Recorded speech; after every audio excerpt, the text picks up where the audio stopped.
नमस्कार प्यारे बच्चों। आज हम 9वां पाठ पढ़ेंगे जिसका नाम है चीफ की दावत। किसके द्वारा लिखा गया है? भीष्म साहनी के द्वारा लिखा गया है, जिसका नाम है चीफ की दावत। आज हम चीफ की दावत पढ़ेंगे। वैसे दावत शब्द के बारे में आप जानते होंगे, घर में आपने कभी दावत होते हुए देखी, पड़ोसी के यहाँ पे या किसी रिश्तेदार के घर पे आप गए हैं तो दावत होती है, तो किस तरीके की वहां पे तैयारियां होती है, किस तरीके का माहौल होता है, इससे आप भली भांति है वो परिचित होंगे। तो आइए अब है वो हम चीफ की दावत को पढ़ते हैं। भीष्म साहनी के द्वारा लिखी गई है, जिसका नाम है चीफ की दावत।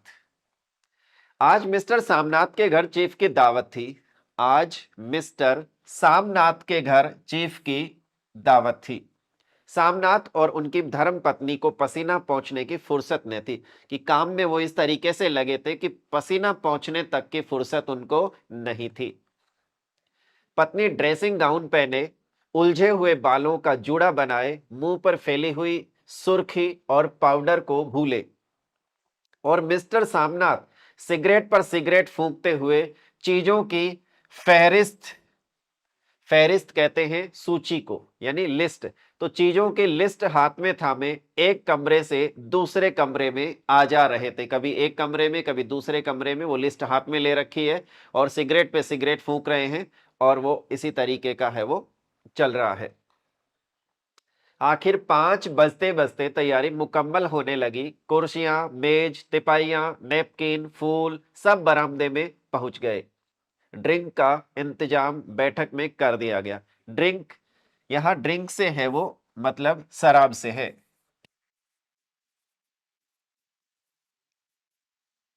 ड्रिंक का इंतजाम बैठक में कर दिया गया।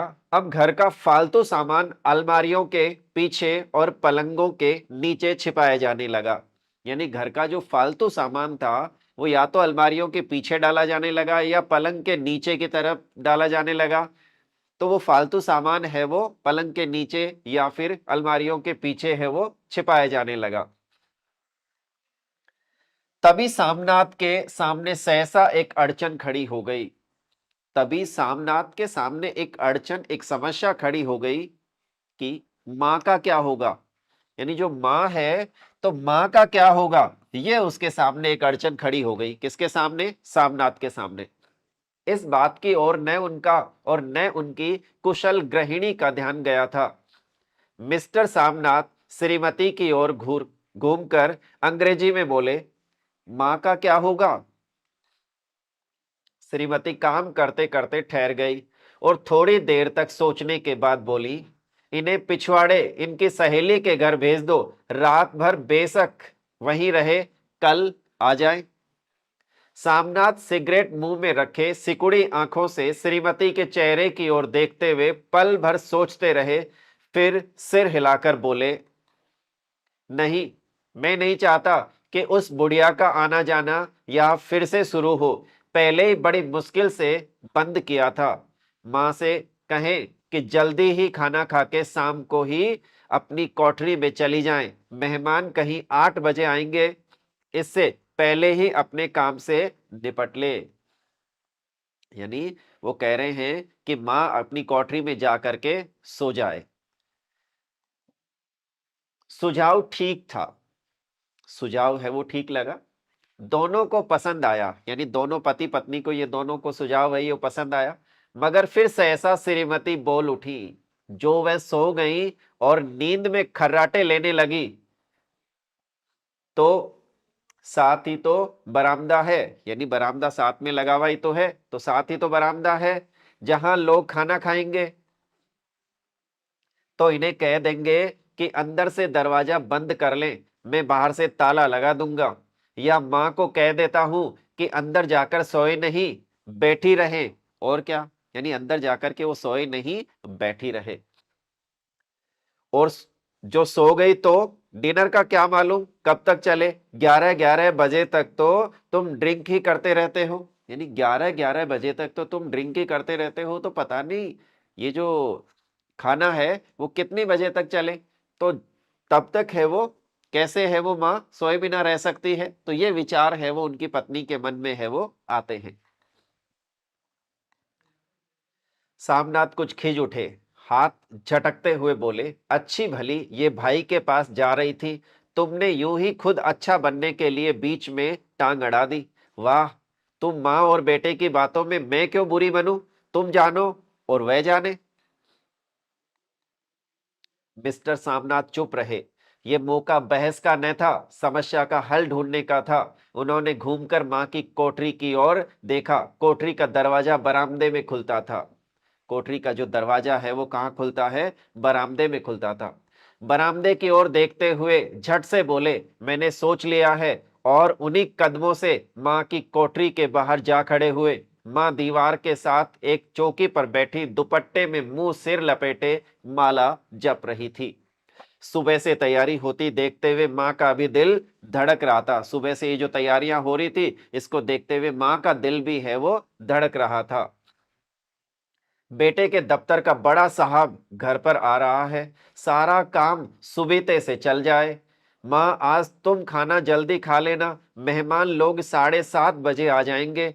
माँ ने धीरे से मुंह पर से दुपट्टा हटाया और बेटे को देखते हुए कहा, आज मुझे खाना नहीं खाना है। बेटा, तुम जानते तो हो, मांस मछली बने तो मैं कुछ नहीं खाती। जैसे ही हो, जैसे भी हो, अपने काम से जल्दी निपट लेना। अच्छा बेटा। बेटा कहता है, जैसे भी हो, तुम खाओ नहीं खाओ, तुम अपने काम से जल्दी है वो निपट जाना। और माँ, हम लोग पहले बैठक में बैठेंगे, उतनी देर तुम यहाँ बरामदे में बैठना। फिर जब हम यहाँ आ जाए तो तुम गुसल खाने के रास्ते बैठक में चली जाना। माँ अवाक बेटे का चेहरा देखने लगी, फिर धीरे से बोली, अच्छा बेटा। और माँ, आज जल्दी सो नहीं जाना, तुम्हारे खर्राटों की आवाज दूर तक जाती है। माँ लज्जित सी आवाज में बोली, क्या करूं बेटा, मेरे बस की बात नहीं है। जब से बीमारी से उठी हूं, नाक से सांस नहीं ले सकती। मिस्टर सामनाथ ने इंतजाम तो कर दिया, फिर भी उनकी उधेड़ बूंद खत्म नहीं हुई। जो चीफ अचानक उधर आ निकला तो 8-10 मेहमान होंगे, देसी अफसर, उनकी स्त्रियां होंगी, कोई भी गुसल खाने की तरफ जा सकता है। क्षोभ और क्रोध में वह फिर झुंझलाने लगे। एक कुर्सी को उठाकर बरामदे में कोठरी के बाहर रखते हुए बोले, आओ मां, इस पर जरा बैठो तो। मां माला संभालती, पल्ला ठीक करती उठी और धीरे से कुर्सी पर जाकर बैठ गई। यूं नहीं मां, टांगे ऊपर चढ़ाकर नहीं बैठते, यह खाट नहीं है। मां ने टांगे नीचे उतार ली। और खुदा के वास्ते नंगे पांव नहीं घूमना, नहीं वह खड़ाऊ पहनकर सामने आना। किसी दिन तुम्हारी वह खड़ाऊ उठाकर मैं बाहर फेंक दूंगा। मां चुप रही। कपड़े कौन से पहनोगी मां? बेटा कहता है सामनाथ कि कपड़े कौन से पहनोगी मां? जो है वही पहनूंगी बेटा। जो कहो पहन लूं। भाई तुम जो कहोगे वही पहन लूंगी मैं तो। मिस्टर सामनाथ सिगरेट मुंह में रखे, फिर अधखुली आंखों से मां की ओर देखने लगे और मां के कपड़ों की सोचने लगे। सामनाथ हर बात में तरतीब चाहते थे। घर का सब संचालन उनके अपने हाथ में था। खूंटियां कमरों में कहां लगाई जाएं, बिस्तर कहां पर बिछे, किस रंग के पर्दे लगाए जाएं, श्रीमती कौन सी साड़ी पहने, मेज किस साइज की हो। सामनाथ को चिंता थी कि अगर चीफ का साक्षात मां से हो गया तो कहीं लज्जित नहीं होना पड़े। यानी चीफ का साक्षात, यानी चीफ के सामने कहीं मां आ गई तो मुझे लज्जित न होना पड़े, ऐसा सामनाथ है वो सोच रहे थे। मां को सिर से पांव तक देखते हुए बोले, तुम सफेद कमीज और सफेद सलवार पहन लो मां। पहन के आओ तो जरा देखूं कि तुम जाओ और पहन करके आओ सफेद कमीज और सफेद सलवार की उसमें कैसी लगती हो। मां धीरे से उठी और अपनी कोठरी में कपड़े पहनने चली गई। ये मां का झमेला ही रहेगा, उन्होंने फिर अंग्रेजी में अपनी स्त्री से कहा। कोई ढंग की बात हो तो भी कोई कहे, अगर कहीं कोई उल्टी सीधी बात हो गई चीफ को बुरा लगा तो सारा मजा जाता रहेगा। माँ सफेद कमीज और सफेद सलवार पहनकर बाहर निकली। छोटा सा कद, सफेद कपड़ों में लिपटा छोटा सा सूखा हुआ शरीर, धुंधली आंखें, केवल सिर के आधे झड़े हुए बाल पल्ले की ओट में छिप पाए थे। पहले से कुछ ही कम कुरूप नजर आ रही थी। चलो ठीक है, कोई चूड़ियां वूड़ियां हो तो वह भी पहन लो, कोई हर्ज नहीं। चूड़ियां कहां से लाऊं बेटा, तुम तो जानते हो सब जेवर तुम्हारी पढ़ाई में बिक गए। यह वाक्य सामनाथ को तीर की तरह लगा। यह वाक्य है वो सामनाथ को तीर की तरह लगा। तिनक कर बोला, वह कौन सा राग छेड़ दिया माँ, सीधा कह दो नहीं ये जेवर, बस। इससे पढ़ाई वढ़ाई का क्या तकल्लुफ, यानी तकल्लुक है, यानी उसका क्या वास्ता है। जो जेवर बिका तो कुछ बनकर ही आया है, नीरा लंडूरा तो नहीं लौट आया। जितना दिया था उससे दुगना ले लेना। मेरी जीभ जल जाए बेटा, तुमसे जेवर लूंगी। मेरे मुंह से यूं ही निकल गया, जो होते तो लाख बार पहनती। कि अगर होते तो मैं लाख बार पहनती, लेकिन मेरे पास नहीं है, इसलिए कहां से पहनूं। 5:30 बज चुके थे। अभी मिस्टर सामनाथ को खुद भी नहा धोकर तैयार होना था। श्रीमती कब की अपने कमरे में जा चुकी थी। सामनाथ जाते ही एक बार फिर माँ को हिदायत करते गए, माँ रोज की तरह गुमसुम बन के नहीं बैठी रहना, कि रोज की तरह गुमसुम बन करके बैठी मत रहना। ये हिदायत देकर के वो चले जाते हैं सामनाथ। अगर साहब इधर आ निकले और कोई बात पूछे तो ठीक तरह से बात का जवाब देना। मैं न पढ़ी न लिखी बेटा, मैं क्या बात करूंगी, तुम कह देना माँ अनपढ़ है, कुछ जानती समझती नहीं, वह नहीं पूछेगा। 7 बजते बजते माँ का दिल धक धक करने लगा। अगर चीफ सामने आ गया और उसने कुछ पूछा तो वह क्या जवाब देंगी। अंग्रेज को तो दूर से ही देखकर वह घबरा उठती थी। वह तो अमरीकी है, न मालूम क्या पूछे, मैं क्या कहूंगी, यानी मैं क्या कहूंगी। माँ का जी चाहा कि चुपचाप पिछवाड़े विधवा सहेली के घर चली जाएं, मगर बेटे के हुक्म को कैसे टाल सकती थी। चुपचाप कुर्सी पर से टांगे लटकाए वहीं बैठी रही। एक कामयाब पार्टी वह है जिसमें ड्रिंक कामयाबी से चल जाए। सामनाथ की पार्टी सफलता के शिखर चूमने लगी। वार्तालाप उसी रो में बह रहा था जिस रो में गिलास भरे जा रहे थे। कहीं कोई रुकावट न थी, कोई अड़चन न थी। साहब को विस्की पसंद आई थी, मेम साहब को पर्दे पसंद आए थे, सोफा कवर का डिजाइन पसंद आया था, कमरे की सजावट पसंद आई थी। इससे बढ़कर क्या चाहिए। साहब तो ड्रिंक के दूसरे दौर में ही चुटकुले और कहानियां कहने लग गए थे। दफ्तर में जितना रोब रखते थे, यहां पर उतने ही दोस्त परवर हो रहे थे। और उनके स्त्री काला गाउन पहने, गले में सफेद मोतियों का हार, सेंट और पाउडर की महक से ओतप्रोत। कमरे में बैठी सभी देसी स्त्रियों की आराधना का केंद्र बनी हुई थी। बात बात पर हंसती, बात बात पर सिर हिलाती और सामनाथ की स्त्री से तो ऐसे बातें कर रही थी जैसे उनकी पुरानी सहेली हो। और इसी रो में पीते पिलाते 10:30 बज गए। वक्त गुजरता पता ही नहीं चला, यानी वक्त गुजरता गया, कैसे गुजरा पता ही नहीं चला। और क्या टाइम हो गया, 10:30 बज गए। आखिर सब लोग अपने अपने गिलासों में से आखिरी घूंट पीकर खाना खाने के लिए उठे और बैठक से बाहर निकले। आगे आगे सामनाथ रास्ता दिखाते हुए, पीछे चीफ और दूसरे मेहमान। बरामदे में पहुंचते ही सामनाथ सहसा ठिठक गए।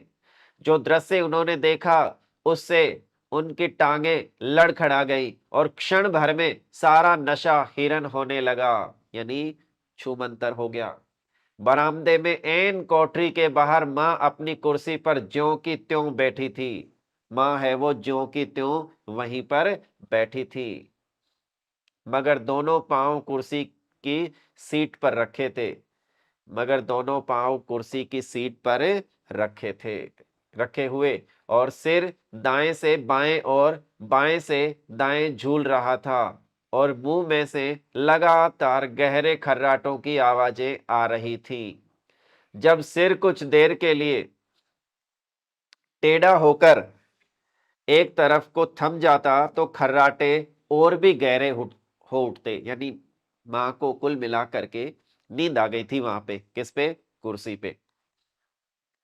और फिर सब झटके से नींद टूटती तो सिर फिर दाएं से बाएं झूलने लगता, पल्ला सिर पर से खिसक आया था, और मां के झरे हुए बाल आधे गंजे सिर पर अस्त व्यस्त बिखर रहे थे। देखते ही सामनाथ क्रुद्ध हो उठे। जी चाहा कि मां को धक्का देकर उठा दे और उन्हें कोठरी में धकेल दे, मगर ऐसा करना संभव न था। चीफ और बाकी मेहमान पास खड़े थे। मां को देखते ही देसी अफसरों की कुछ स्त्रियां हंस दी कि इतने में चीफ ने धीरे से कहा, पुअर डियर। मां हड़बड़ा के उठ बैठी। सामने खड़े इतने लोगों को देखकर ऐसी घबराई कि कुछ कहते न बना। यानी उनसे कुछ भी कहा नहीं गया, ऐसे घबरा सी गई इतने सारे लोगों को सामने देखकर। झट से पल्ला सिर पर रखती हुई खड़ी हो गई और जमीन को देखने लगी। उनके पांव लड़खड़ाने लगे और हाथों की उंगलियां थर थर कांपने लगी। मां, तुम जाके सो जाओ। तुम क्यों इतनी देर तक जाग रही थी? और खिसियाई हुई नजरों से सामनाथ चीफ के मुंह की ओर देखने लगे। चीफ के चेहरे पर मुस्कुराहट थी। वह वहीं खड़े खड़े बोले, नमस्ते। मां ने झिझकते हुए अपने में सिमटते हुए दोनों हाथ जोड़े, मगर एक हाथ दुपट्टे के अंदर माला को पकड़े हुए था, दूसरा बाहर। ठीक तरह से नमस्ते भी न कर पाई। सामनाथ इस पर भी खिन्न हो उठे। इतने में चीफ ने अपना दायां हाथ हाथ मिलाने के लिए मां के आगे किया। मां और भी घबरा उठी। मां, हाथ मिलाओ। पर हाथ कैसे मिलाती? दाएं हाथ में तो माला थी। घबराहट में मां ने बायां हाथ ही साहब के दाएं हाथ में रख दिया। सामना दिल ही दिल में जल उठे। देसी अफसरों की स्त्रियां खिलखिलाकर हंस पड़ी। यूं नहीं मां, तुम तो जानती हो, दायां हाथ मिलाया जाता है, दायां हाथ मिलाओ। मगर तब तक चीफ मां का बायां हाथ ही बार बार हिलाकर कह रहे थे, how do you how do you do. कहो मां, मैं ठीक हूं, खैरियत से हूं। मां कुछ बड़बड़ाई। मां कहती है, मैं ठीक हूं, कहो मां, हाउ डू यू डू। मां धीरे से सकुचाते हुए बोली, हो डू डू, हो डू डू। एक बार फिर कह कहा उठा। वातावरण हल्का होने लगा। साहब ने स्थिति संभाल ली थी। लोग हंसने चहकने लगे थे। सामनाथ के मन का क्षोभ भी कुछ कुछ कम होने लगा था। साहब अपने हाथ में मां का हाथ अब भी पकड़े हुए थे और मां सिकुड़ी जा रही थी। साहब के मुंह से शराब की बू आ रही थी। यानी साहब के मुंह से शराब की बू आ रही थी, यानी बदबू आ रही थी। सामनाथ अंग्रेजी में बोले, मेरी मां गांव की रहने वाली है, उम्र भर गांव में रही है, इसलिए आपसे लज्जाती है। साहब इस पर खुश नजर आए। बोले, सच मुझे गांव के लोग बहुत पसंद है। मुझे गांव के जो लोग हैं वो बहुत पसंद है। ये कौन कहते हैं? साहब कहते हैं। तब तो तुम्हारी मां गांव के गीत और नाच भी जानती होंगी। चीफ खुशी से सिर हिलाते हुए मां को टिकटिके बांधे देखने लगे। मां, साहब कहते हैं कोई गाना सुनाओ, कोई पुराना गीत, तुम्हें तो कितने ही याद होंगे। मां धीरे से बोली, मैं क्या गाऊंगी बेटा, मैंने कब गाया है। वाह मां, मेहमान का कहा भी कोई टालता है। साहब ने इतनी रिज से कहा है, नहीं गाओगी तो साहब बुरा मानेंगे। मैं क्या गाऊं बेटा, मुझे क्या आता है। वाह, कोई बढ़िया टप्पे सुना दो, दो पत्तर अनारा दे, दो पत्तर अनारा दे। देसी अफसर और उनके स्त्रियों ने इस सुझाव पर तालियां पीटी। मां कभी दीन दृष्टि से बेटे के चेहरे को देखती, कभी पास खड़ी बहू के चेहरे को। इतने में बेटे ने गंभीर आदेश भरे लहजे में कहा, मां। इसके बाद हां या ना का सवाल ही नहीं उठता। मां बैठ गई और क्षीण दुर्बल लरजती आवाज में एक पुराना विवाह का गीत गाने लगी। यानी एक पुराना सा विवाह का गीत है वो गाने लगी। हरियाणी माए हरियाणी भेड़े हरियाते भागी भरिया है। देसी स्त्रियां खिलखिला के हंस उठी। तीन पंक्तियां गा के मां चुप हो गई। बरामदा तालियों से गूंज उठा। साहब तालियां पीटना बंद ही न करते थे। सामनाथ की खींच प्रसन्नता और गर्व में बदल उठी थी। मां ने पार्टी में नया रंग भर दिया था। तालियां थमने पर साहब बोले, पंजाब के गांवों की दस्तकारी क्या है। सामनाथ खुशी में झूम रहे थे। बोले, ओ बहुत कुछ है साहब। मैं आपको एक सेट उन चीजों का भेंट करूंगा, आप उन्हें देखकर खुश होंगे। मगर साहब ने सिर हिलाकर अंग्रेजी में फिर पूछा, नहीं, मैं दुकानों की चीज नहीं मांगता। पंजाबियों के घरों में क्या बनता है, औरतें खुद क्या बनाती है, उसके बारे में मैं बात कर रहा हूं। सामनाथ कुछ सोचते हुए बोले, लड़कियां गुड़िया बनाती है, औरतें फुलकारियां बनाती है। फुलकारी क्या है? सामनाथ फुलकारी का मतलब समझाने की असफल चेष्टा करने के बाद मां को बोले, क्यों मां, कोई पुरानी फुलकारी घर में है? कि कोई पुरानी फुलकारी घर में है? मां चुपचाप अंदर गई और अपनी पुरानी फुलकारी उठा लाई। साहब बड़ी रुचि से फुलकारी देखने लगे। पुरानी फुलकारी थी, जगह जगह से उसके तागे टूट रहे थे। यानी जो पुरानी फुलकारी थी तो उसके जगह जगह से तागे हैं वो टूट रहे थे और कपड़ा फटने लगा था। उसका जो कपड़ा है वो भी फटने लगा था। साहब की रुचि को देखकर सामनाथ बोले, ये फटी हुई है साहब, मैं आपको नई बनवा दूंगा। मां बना देंगी। क्यों मां, साहब को फुलकारी बहुत पसंद है, इन्हें ऐसी ही फुलकारी बना दोगी न? मां चुप रही।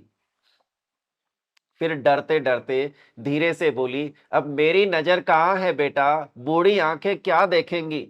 मगर मां का वाक्य बीच ही में तोड़ते हुए सामनाथ साहब को बोले, वह जरूर बना देंगी, आप उसे देखकर खुश होंगे। साहब ने सिर हिलाया, धन्यवाद किया और हल्के हल्के झूमते हुए खाने की मेज की ओर बढ़ गए। बाकी मेहमान भी उनके पीछे पीछे हो लिए। जब मेहमान बैठ गए और मां पर से सबकी आंखें हट गईं, तो मां धीरे से कुर्सी पर से उठी और सबसे नजरें बचाती हुई अपनी कोठरी में चली गईं। मगर कोठरी में बैठने की देर थी कि आंखों से छल छल आंसू बहने लगे। यानी कोठरी में जाकर बैठी ही थी कि मां की आंखों से छल छल कर आंसू बहने लगे। वह दुपट्टे से बार बार उन्हें पोंछती, पर वह बार बार उमड़ आते। वो बार बार दुपट्टे से उन आंसुओं को पोंछती और वो आंसू है वो फिर से उमड़ करके आ जाते, जैसे बरसों का बांधा तोड़कर उमड़ आए हों। मां ने बहुतेरा दिल को समझाया, हाथ जोड़े भगवान का नाम लिया, बेटे के चिरायु होने की प्रार्थना की, बार बार आंखें बंद की, मगर आंसू बरसात के पानी की तरह जैसे थमने में ही न आते हो। आंसू बहते ही चले जा रहे थे। आधी रात का वक्त होगा। मेहमान खाना खाकर एक एक करके जा चुके थे। मां दीवार से सटकर बैठी आंखें फाड़े दीवार को देखे जा रही थी। घर के वातावरण में तनाव ढीला पड़ चुका था। मोहल्ले की निस्तब्धता सामनाथ के घर पर भी छा चुकी थी। यानी मोहल्ले की जो निस्तब्धता है सामनाथ के घर पर भी छा चुकी थी। केवल रसोई में प्लेटों के खनकने की आवाज आ रही थी। तभी सहसा मां की कोठरी का दरवाजा जोर से खटकने लगा। माँ दरवाजा खोलो। माँ का दिल बैठ गया, हड़बड़ाकर उठ बैठी। क्या मुझसे फिर कोई भूल हो गई? क्या मुझसे फिर कोई भूल हो गई? माँ कितनी देर से अपने आप को कोस रही थी कि क्यों उसे नींद आ गई, क्यों वह ऊँघने लगी। क्या बेटे ने अभी तक क्षमा नहीं किया? माँ उठी और कांपते हाथों से दरवाजा खोल दिया। यानी अपने बेटे से डरते हुए कांपते हाथों से वो जा करके दरवाजा खोल देती है। दरवाजा खुलते ही सामनाथ झूमते हुए आगे बढ़ आए और मां को आलिंगन में भर लिया, यानी मां को गले लगा लिया। ओ अम्मी, तुमने तो आज रंग ला दिया। यानी ओ अम्मी, तुमने तो आज रंग ला दिया। साहब तुमसे इतना खुश हुआ कि क्या कहूं। ओ अम्मी, अम्मी, मतलब वो अपनी मां को पुकारने लगता है। मां की छोटी सी काया सिमट कर बेटे के आलिंगन में छिप गई। मां की आंखों में फिर आंसू आ गए। उन्हें पहुंचती हुई धीरे से बोली, बेटा तुम मुझे हरिद्वार भेज दो। मैं कब से कह रही हूं, बेटा तुम मुझे हरिद्वार भेज दो, मैं तुम्हें कब से कह रही हूं। सामनाथ का झूमना सहसा बंद हो गया और उनकी परेशानी यानी पेशानी पर फिर तनाव के बल पड़ने लगे। उनकी बाहें मां के शरीर पर से हट आईं। क्या कहा मां? ये कौन सा राग तुमने फिर छेड़ दिया? सामनाथ का क्रोध बढ़ने लगा था। बोलते गए, तुम मुझे बदनाम करना चाहती हो ताकि दुनिया कहे कि बेटा मां को अपने पास नहीं रख सकता। नहीं बेटा, अब तुम अपनी बहू के साथ जैसा मन चाहे रहो। मैंने अपना खा पहन लिया, अब यहां क्या करूंगी। जो थोड़े दिन जिंदगानी के बाकी हैं, भगवान का नाम लूंगी। यानी जिंदगी के थोड़े दिन भी बचे हैं, वो भगवान के नाम लूंगी। तुम मुझे हरिद्वार भेज दो। तुम चली जाओगी तो फुलकारी कौन बनाएगा? साहब से तुम्हारे सामने ही फुलकारी देने का इकरार किया है। मेरी आंखें अब नहीं है बेटा जो फुलकारी बना सकूं। यानी मेरी आंखें नहीं है जो मैं फुलकारी बना सकूं। तुम कहीं और से बनवा लो, बनी बनाई ले लो। मां, तुम मुझे धोखा देके यूं चली जाओगी, मेरा बनता काम बिगाड़ोगी। जानती नहीं साहब खुश होगा तो मुझे तरक्की मिलेगी। मां चुप हो गई, फिर बेटे के मुंह की ओर देखती हुई बोली, क्या तेरी तरक्की होगी? क्या साहब तेरी तरक्की कर देगा? क्या उसने कुछ कहा है? कहा नहीं, मगर देखती नहीं कितना खुश गया है। कहता था जब तेरी मां फुलकारी बना करेंगी तो मैं देखने आऊंगा कि कैसे बनाती है। जो साहब खुश हो गया तो मुझे इससे बड़ी नौकरी भी मिल सकती है, मैं बड़ा अफसर बन सकता हूं। मां के चेहरे का रंग बदलने लगा। धीरे धीरे उसका झुर्रियों भरा मुंह खिलने लगा। आंखों में हल्की हल्की चमक आने लगी। यानी बेटे की तरक्की को देख करके, यानी कि तरक्की होगी इस उम्मीद के सहारे उसके चेहरे पर हल्की हल्की चमक है वो आने लगी। तो तेरी तरक्की होगी बेटा, तरक्की यूं ही हो जाएगी। साहब को खुश रखूंगा तो कुछ करेगा, वरना उसकी खिदमत करने वाले और थोड़े हैं। तो मैं बना दूंगी बेटा, जैसे बन पड़ेगा बना दूंगी। यानी मैं फुलकारी बना दूंगी, जैसे भी मेरे से बन पड़ेगी बना दूंगी। यानी माँ है वो अपने बेटे की तरक्की के लिए है कि भाई तरक्की हो, इस उम्मीद के सहारे जो काम होने वाला नहीं है उसके लिए भी माँ है वो तैयार हो जाती है। और मां दिल ही दिल में फिर बेटे के उज्जवल भविष्य की कामनाएं करने लगी। और मां दिल ही दिल में बेटे के उज्जवल भविष्य की क्या करने लगी? कामनाएं करने लगी। मिस्टर सामनाथ, अब सो जाओ। मिस्टर सामनाथ कहते हैं, अब सो जाओ मां। कहते हुए तनिक लड़खड़ाते हुए अपने कमरे की ओर घूम गए। अब है वो अपने कमरे की ओर घूम करके चले जाते हैं। इस कहानी को पढ़ने से चीफ की दावत इसका नाम था। क्या आपके जहन में आता है? किस तरीके के विचार है वो आते हैं? किस तरीके का हमारा समाज है वो परिवर्तित हो रहा है, बदल रहा है? आप सामनाथ की मां के जैसे किसी बुजुर्ग को है वो आप अपने घर के आसपास देखते होंगे। वो अकेलेपन को आप देखते होंगे, वो किसी से बात नहीं कर पाती है, उन सारी चीज़ों को है वो आप महसूस कीजिएगा। चीफ की दावत आपको समझ में आई होगी, उम्मीद करता हूँ। प्यारे बच्चों, धन्यवाद।